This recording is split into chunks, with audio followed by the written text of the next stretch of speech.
umwanya mwiza cyane wo gushimira Imana, si uko nari ndabibereye ariko n'Imana yabishatse, si uko twari tubifitiye drowa ariko Imana yakunze ko turi imbere yayo.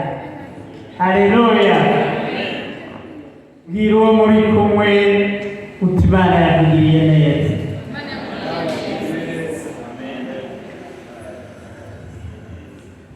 Bwira uwo muri kumwe utamavuta y'Imana ari kuri wewe. Haleluya! Haleluya! Bwira uwo muri kumwe utusa n'Imana.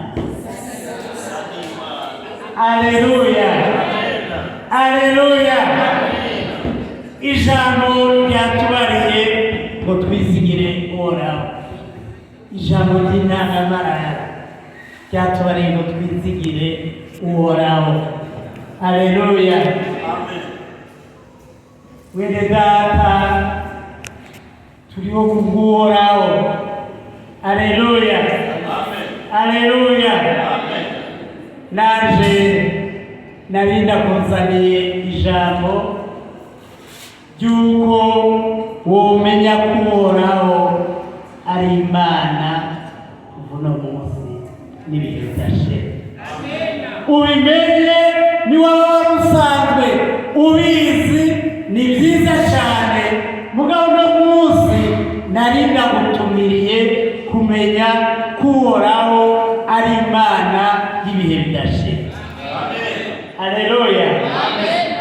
Nashaka ndabakire muri iri jambo tukura mu gusubira mu byagezwe mu gihimba cya kane, igihimba cya kane ku murongo wa 39. Twamaze kwikumva yuko twizigira Uhoraho. Ubu nanagira ndakubwire ni Bibiliya itubariye ngo ku murongo wa 39 mu gitabo cyo gusubira mu byagezwe igihimba cya kane haratubarira ngo nuko uwo munsi mubimenye, mubishyireko imitima yanyu yuko Uhoraho ari we Mana mu ijoro no mu isi atari Imana. Haleluya! Uhoraho niwe Mana yo mu ijoro no ku isi ntari Imana. Haleluya! Haleluya! Ntihagire ibindi tugenda twibaza. Uhoraho hariya ku murongo w'Icyenda muri Filipi 2 ntihagire uhadusomera. Hariya ku murongo mu gice cya 2 muhere ku murongo w'Icyenda, ntituje inyuma kuko inyuma mwosanga mubizi. Ja muri Filipi 2 ira ku murongo w'Icyenda. Imushira hejuru cyane. Nico gituma Imana imushira hejuru cyane.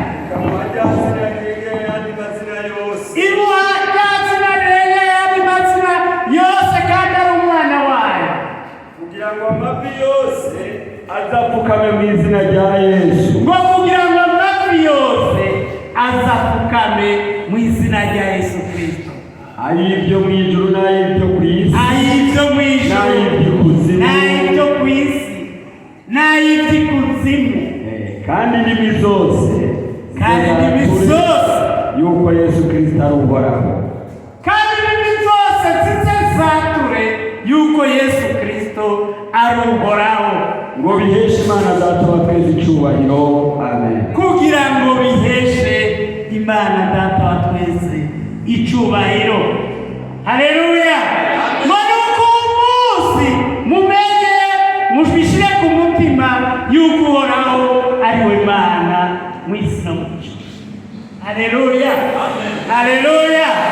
Uhoraho imana yamushize hejuru y'ayandi mazina yose kugira ngo ab'isi bose indimi zose zizokwature yuko Yesu Kristo ari Uhoraho. Haleluya, haleluya.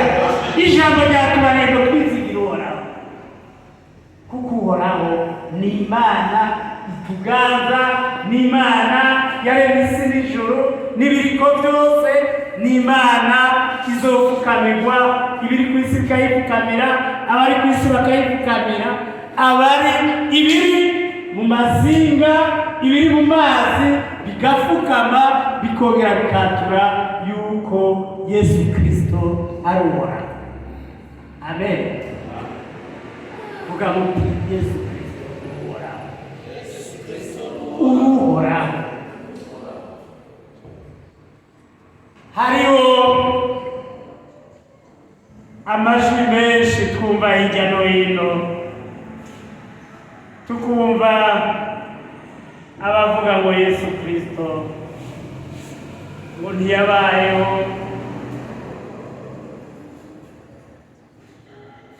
ariko ndashaka nababwire bene data yuko amajwi bene ayo ari amajwi azimiza,